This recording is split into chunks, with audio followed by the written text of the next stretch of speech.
અમિત ચાવડાએ મકસૂદ મિર્ઝાને પક્ષમાંથી સસ્પેન્ડ કરી દીધા છે।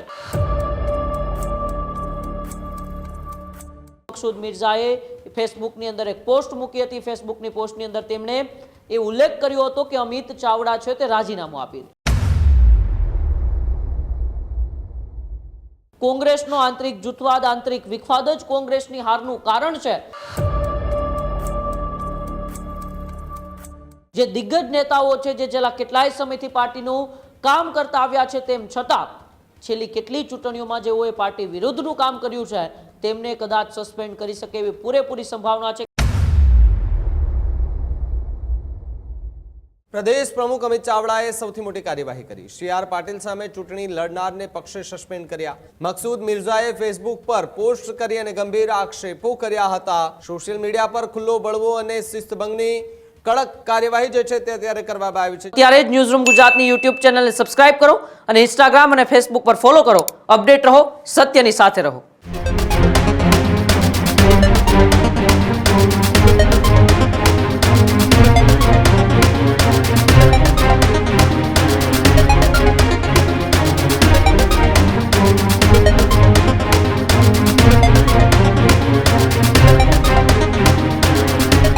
ગુજરાતમાં સ્થાનિક સ્વરાજ્યની ચૂંટણી પૂરી થઈ, પરિણામો પણ આવ્યા અને કોંગ્રેસને ક્યાંક કારમી હારનો સામનો કરવો પડ્યો, પરંતુ હવે આંતરિક વિખવાદ અને જૂથવાદ ચરમસીમાએ પહોંચી ચૂક્યા છે। ગુજરાત કોંગ્રેસની ચૂંટણી પરિણામો બાદ મોટી કાર્યવાહી જોવા મળી છે। પ્રદેશ પ્રમુખ અમિત ચાવડાએ સૌથી મોટી કાર્યવાહી કરી। સી.આર. પાટીલ સામે ચૂંટણી લડનારને પક્ષે સસ્પેન્ડ કર્યા। અમિત ચાવડા વિરુદ્ધ મોરચો ખોલનાર મકસૂદ મિર્ઝાને સસ્પેન્ડ કર્યા છે। મકસૂદ મિર્ઝાએ ફેસબુક પર પોસ્ટ કરી અને ગંભીર આક્ષેપો કર્યા હતા। મકસૂદ મિર્ઝા કે જેમણે પોતાના ફેસબુક પર અમિત ચાવડાના રાજીનામાની માંગ કરી હતી। સોશિયલ મીડિયા પર ખુલ્લો બળવો અને શિસ્તભંગની કડક કાર્યવાહી જે છે તે અત્યારે કરવામાં આવી છે। જ્યારે ઉમરેઠ વિધાનસભામાં હાર બાદ પણ સવાલો જે છે તે ઉઠ્યા હતા। 2014 લોકસભામાં નવસારી બેઠક પર એ પાટીલ સામે જે છે તે ચૂંટણી લડ્યા હતા, ત્યારે મકસૂદ મિર્ઝા છે તે સી.આર. પાટીલ સામે ચૂંટણી લડનાર એ દિગ્ગજ ચહેરો જે છે તે હતો, પરંતુ ત્યાં પણ ત્યારે ચૂંટણીમાં તેમને કારમી હારનો સામનો કરવો પડ્યો હતો। સી.આર. પાટીલની ત્યાંથી જંગી બહુમતી સાથે જીત થઈ હતી, કોંગ્રેસની કારમી હાર થઈ હતી। જે બાદ ગુજરાતની અંદર સ્થાનિક સ્વરાજ્યની ચૂંટણી આવે છે, ઉમરેઠ વિધાનસભાની પેટા ચૂંટણી પણ આવે છે। કોંગ્રેસે તૈયારીઓ કરી હતી, પરંતુ ક્યાંક જૂથવાદના કારણે કોંગ્રેસ એ પાછળ રહી ગઈ હોય તેવું પણ કહેવાય રહ્યું છે અને આંતરિક વિખવાદ જોવા મળી રહ્યો છે। ઉમંગ મારી સાથે ન્યૂઝરૂમથી જોડાયા છે। ઉમંગ, જે રીતે સ્થાનિક સ્વરાજ્યની ચૂંટણીના પરિણામો બાદ કોંગ્રેસનું હાઈકમાન્ડ લગાતાર જે છે તે કાર્યવાહી કરવાના મૂડમાં જોવા મળી રહ્યું છે અને સી.આર. પાટીલ સામે લોકસભા વખતે ચૂંટણી લડનાર મકસૂદ મિર્ઝા છે તેમને અત્યારે સસ્પેન્ડ કર્યા છે। કયું કારણ અત્યારે મનાઈ રહ્યું છે તેમને સસ્પેન્ડ પાછળ? જી બિલકુલ, કોંગ્રેસની છેલ્લી 30 વર્ષથી ગુજરાતની અંદર જે નિષ્ફળતા રહેશે અને ભાવિ કે નિષ્ફળતાનું કારણ જ તેમનો આંતરિક જૂથવાદ અને આંતરિક વિખવાદ છે। સ્થાનિક સ્વરાજ્યની ચૂંટણી પહેલા પણ કોંગ્રેસે જોરશોરથી પ્રચાર પ્રસાર કર્યો, જનાક્રોશ યાત્રાઓ કરી, જનાક્રોશ સભાઓ કરી, તેમ છતાં કોંગ્રેસને ધાર્યું પરિણામ ન મળ્યું। એ ધાર્યા પરિણામ ન મળ્યા બાદ એ કોંગ્રેસનું હાઈકમાન્ડ છે તે એક્શનમાં આવ્યું છે, કારણ કે જે ઘરના જ લોકો હતા, જે કોંગ્રેસ પરિવારના જ લોકો હતા, તેમણે પક્ષ વિરુદ્ધ જેણે કામગીરી કરી છે તેમને સસ્પેન્ડ કરવાનું કામ કરી રહ્યા છે। અને સૌથી મોટી કાર્યવાહી ખુદ પ્રદેશ પ્રમુખ અમિત ચાવડાએ કરી છે, જેમાં મકસૂદ મિર્ઝા જેઓ નવસારીની અંદરથી 2014માં હાલના કેન્દ્રીય જળશક્તિ મંત્રી સી.આર. પાટીલ સામે ચૂંટણી લડ્યા હતા, એટલે કે ખૂબ પાયાના કાર્યકર્તા છે મકસૂદ મિર્ઝા।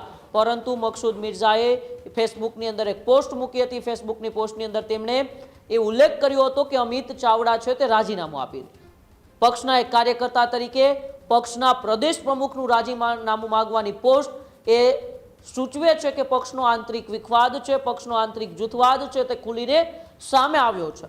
ત્યારબાદ હવે અમિત ચાવડાની અત્યારે કાર્યવાહી છે। અમિત ચાવડાએ મકસૂદ મિર્ઝાને પક્ષમાંથી સસ્પેન્ડ કરી દીધા છે। જે પ્રકારે મકસૂદ મિર્ઝા છે તે છેલ્લા કેટલાય સમયથી કોંગ્રેસના નેતાઓથી નારાજ હોય એવું પણ લાગી રહ્યું હતું। સ્થાનિક સ્વરાજ્યની ચૂંટણીમાં પણ નિષ્ક્રિય હતા। ઉમરેઠ વિધાનસભાની પેટા ચૂંટણીમાં પણ તેઓની એ કામગીરી ક્યાંક ને ક્યાંક શંકાસ્પદ લાગી હતી। આ તમામ પાસાઓને ધ્યાનમાં રાખીને હવે પ્રદેશ પ્રમુખ અમિત ચાવડાએ કાર્યવાહી કરી છે। આ પહેલા પણ જિલ્લા પ્રમુખ શૈલેષ પટેલે નવસારીની અંદર 15 જેટલા હોદ્દેદારોને સસ્પેન્ડ કર્યા હતા। કોંગ્રેસનો આંતરિક જૂથવાદ, આંતરિક વિખવાદ જ કોંગ્રેસની હારનું કારણ છે અને તેના માટે જ હવે એક બાદ એક કોંગ્રેસ અત્યારે કાર્યવાહી કરી રહ્યું છે. હજુ પણ આવનારા સમયમાં અલગ અલગ વિસ્તારોમાં પ્રદેશ પ્રમુખ અમિત ચાવડા ખુદ જે દિગ્ગજ નેતાઓ છે, જે છેલ્લા કેટલાય સમયથી પાર્ટીનું કામ કરતા આવ્યા છે, તેમ છતાં છેલ્લી કેટલી ચૂંટણીઓમાં જેઓએ પાર્ટી વિરુદ્ધનું કામ કર્યું છે તેમને કદાચ સસ્પેન્ડ કરી શકે એવી પૂરેપૂરી સંભાવના છે. કારણ કે કોંગ્રેસ હવે યુવાનોની વિચારધારા તરફ વળી રહ્યું છે. સ્થાનિક સ્વરાજ્યની ચૂંટણી પહેલા પણ અમિત ચાવડાએ વાત કરી હતી કે વધુમાં વધુ યુવાનોને અમે જોડવાના છીએ, માટે કે જે પક્ષ વિરુદ્ધ કામગીરી કરે છે તેમની સામે કડક એક્શન હવે પ્રદેશ કોંગ્રેસ પ્રમુખ અમિત ચાવડા લેશે એવું અત્યારે સ્પષ્ટપણે લાગી રહ્યું છે. ભાવિક ઉમંગ, જે રીતે કારમી હાર કોંગ્રેસની થઈ એની પાછળ ક્યાંક કોંગ્રેસના જે કાર્યકર્તાઓ છે એ કોંગ્રેસના પક્ષના કેટલાક ચહેરા ઉપર ઠીકડું ફોડી રહ્યા હતા કે આમના કારણે કોંગ્રેસ હારી ગઈ છે, આમના કારણે કોંગ્રેસની અંદર ફટકો પડ્યો છે.